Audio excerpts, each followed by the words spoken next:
I genuinely believed it was too late for me to change.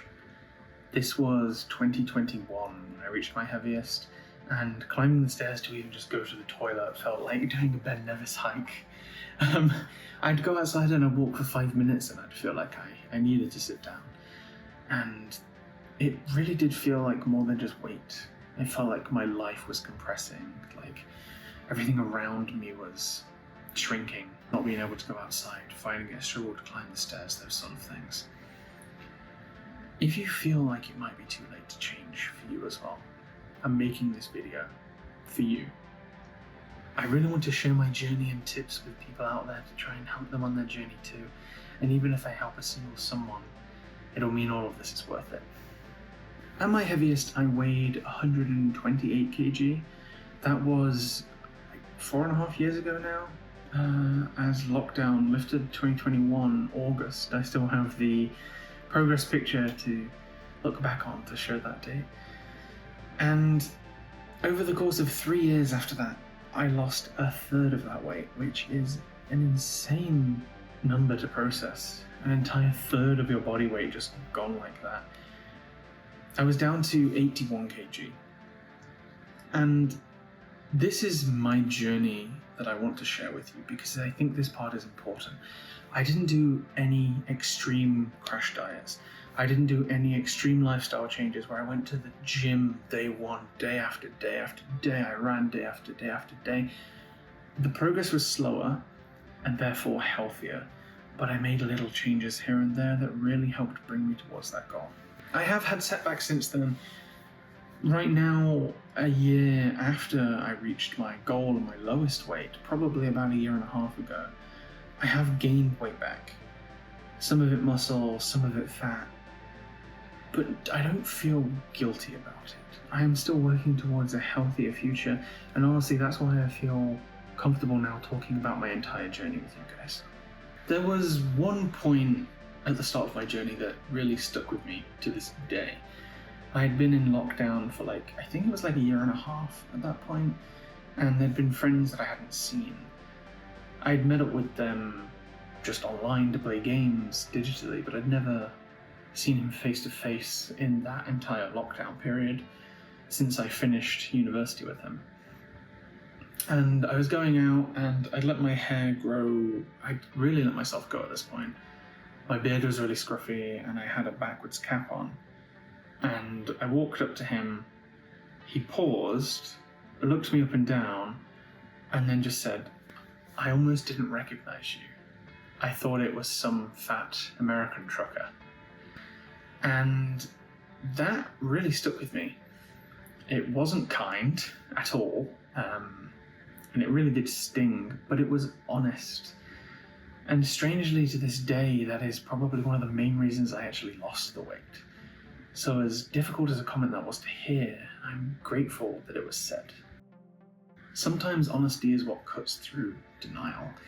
Up until that point, I kept telling myself I wasn't big. I was climbing one more stair, taking the breath out of me might have just been my asthma, I didn't really think about it too much. I grew comfortable with it because I kept telling myself I wasn't that big. I just accepted it would be my new normal.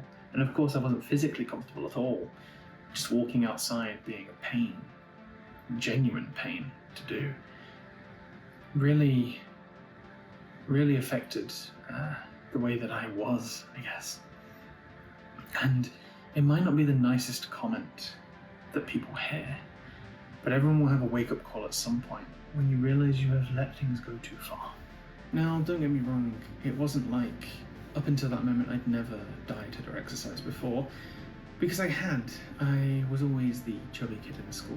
I was never made to feel like I was a healthy weight. And honestly, looking back at those pictures, I was not big. It's just the cruelty of kids, really. I'd get to points where I would gain weight and then I would do exercise or I'd do dieting and I would bring myself to a part where I felt better about myself, but then something would let it go. And the big one was lockdown. Lockdown made it difficult to do things, but the other thing was it coincided with a very rough moment in my life. I lost a close family member, and grief struck me, and kind of got lost in food. I enjoyed cooking, yeah, but I'd end up cooking fried chicken or pizzas and things like this. I wouldn't go for healthier options. I would just be stuck wanting to be comfortable. And every time I thought about starting exercise again, I'd just think about how uncomfortable I felt and how out of breath I'd feel, how much more fun I'd have eating the foods I like and just sitting around playing games with my friends. It wasn't that I didn't know what to do, because I did. I just didn't believe it would work for me anymore, and that belief was kind of what kept me stuck there. And the thing that got me back on track wasn't just that comment. Yes, it helped and it probably sparked something in my brain, but what made me feel like I could was finding a very simple, straightforward workout routine from a gaming creator I followed online.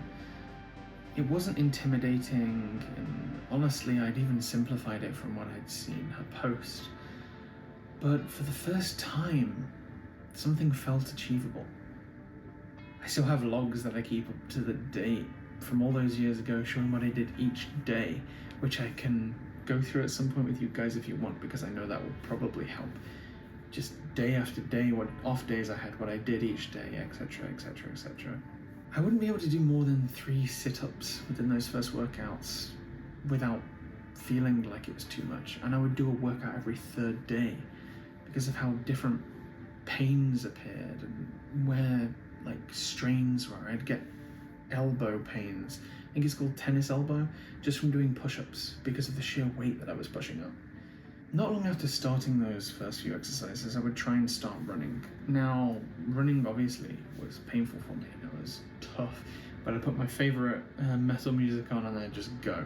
And I go around my parents' garden, just doing like 5 laps, and that was draining, but it was effort, and effort is what is needed to start the process.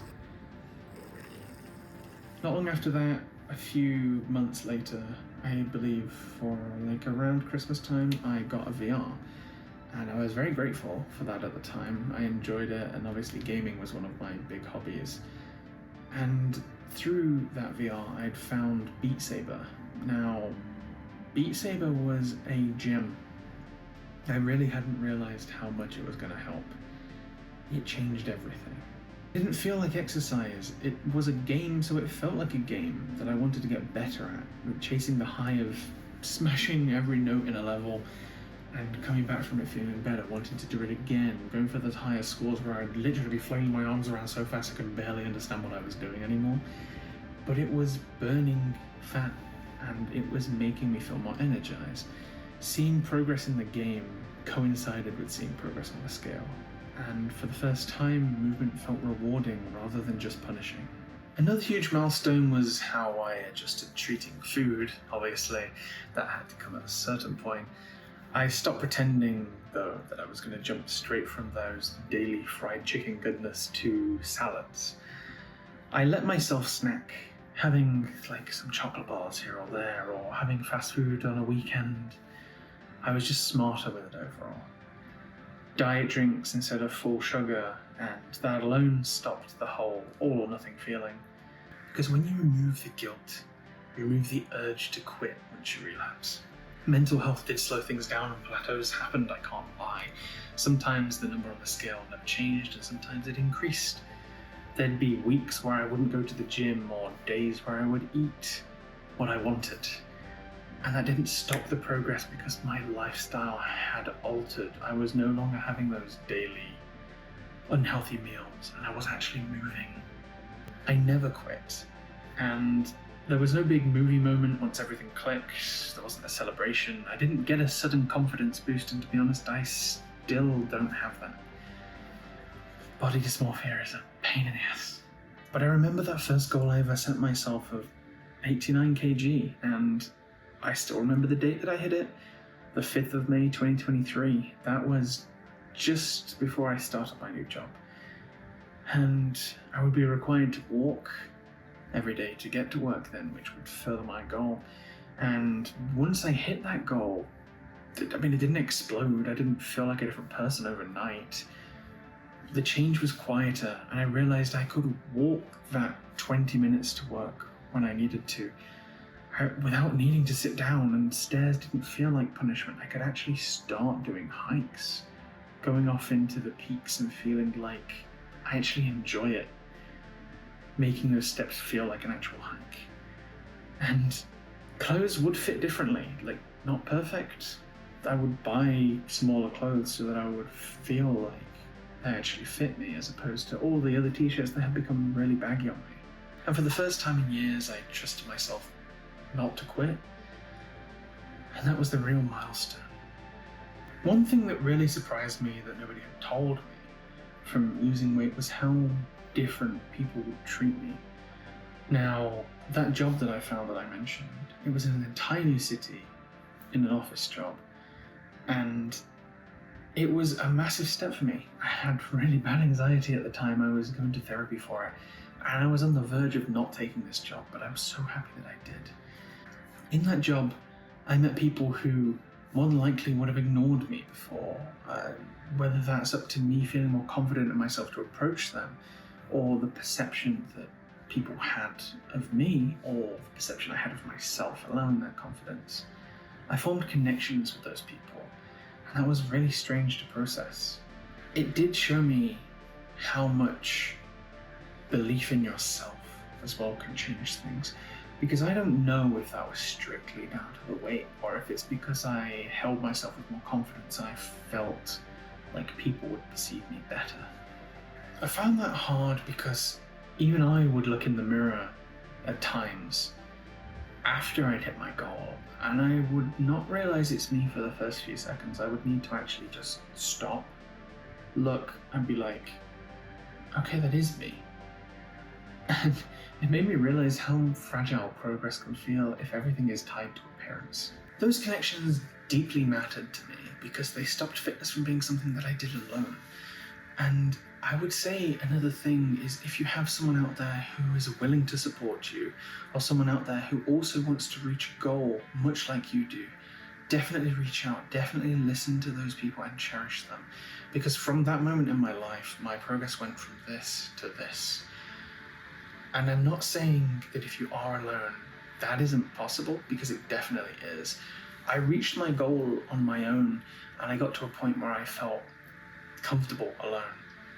It's just the little things that needed to push me, or make it feel like I needed to show up for people, or make it feel like gratification from the way others perceived how my progress was felt better. I can't lie about that, because it's true, and I know people in general have the same feeling.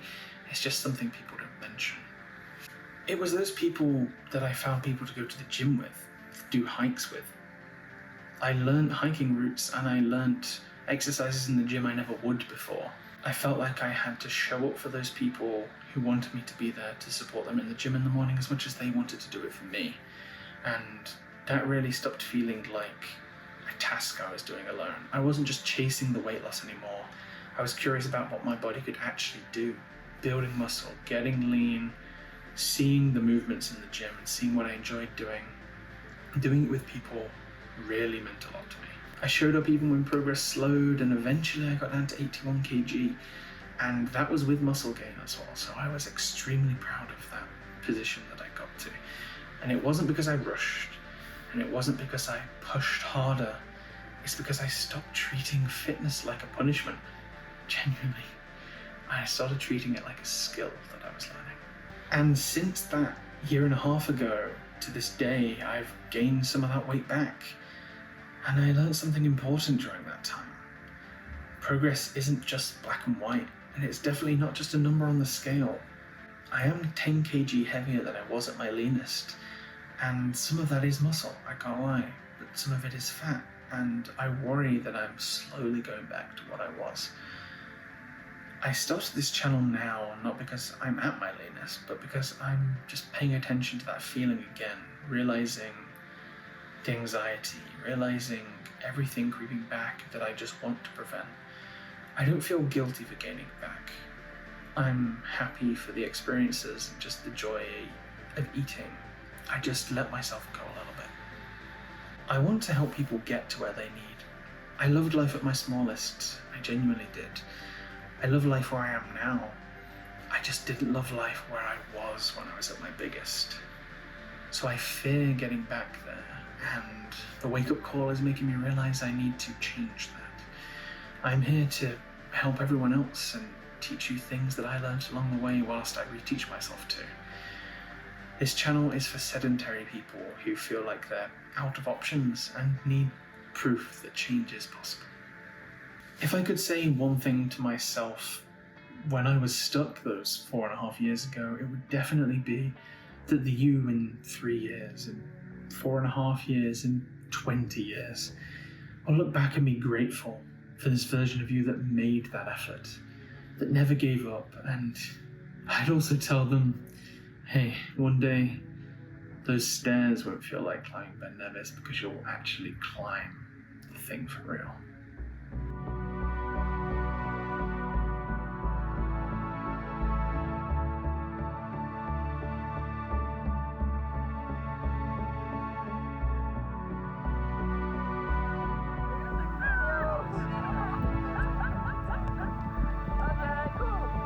You don't need to overhaul your life tomorrow. You just need to take a few steps that make things healthier. Give it time, give it a year, hell, give it 3 years. Those dominoes will fall into place, and you'll be a completely different person in the best way. If this helps, please stick around. We're building this together, properly this time.